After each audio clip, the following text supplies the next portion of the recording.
Rasul Khuda sallallahu alaihi wasallam described the importance of maswak as Lawla in ashakku ala ummati la amartuhum bisiwaki ma'a kulli salat. If I don't consider my ummah to be harsh, then I order for them to do maswak with every prayer. Rasul Khuda described मा ज़ाला जिब्राइलो यूसीनी बिसिवाकी हत्ता ज़ननतो अन्नो सयजअलुहु फरीज़तन.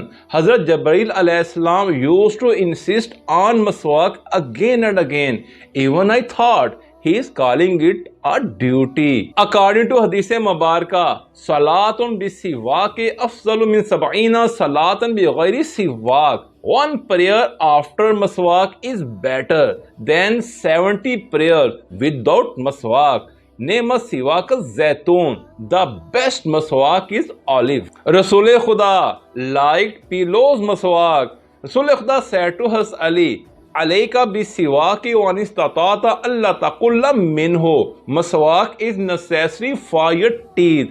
Don't miss it if you can. Has Ali said, Asiwaka yajulul basar. Maswak shines the eyes. Imam Bakr said, Law ya'lamu naso ma fi siwake la namahu ma'ahum fi lihaf. If people know the benefits of maswak in the true sense, so let it keep it in the quilt next to them at night. Imam Sadiq said, fi siwake khaslatan huwa yabzul isnana wa yadhabu bil hafre wa yashtahi ta'am. وَيَذْهَبُ بِالْبَالَغَمِ وَيَزِيدُ فِي الْحِفْظِ.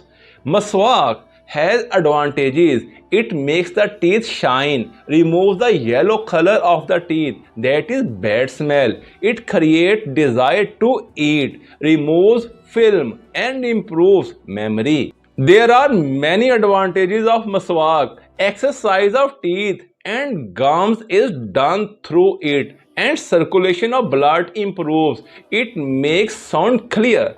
Maswak gives good sleep. In our country, maswak of neem, kikar, sukhchand and olive are famous.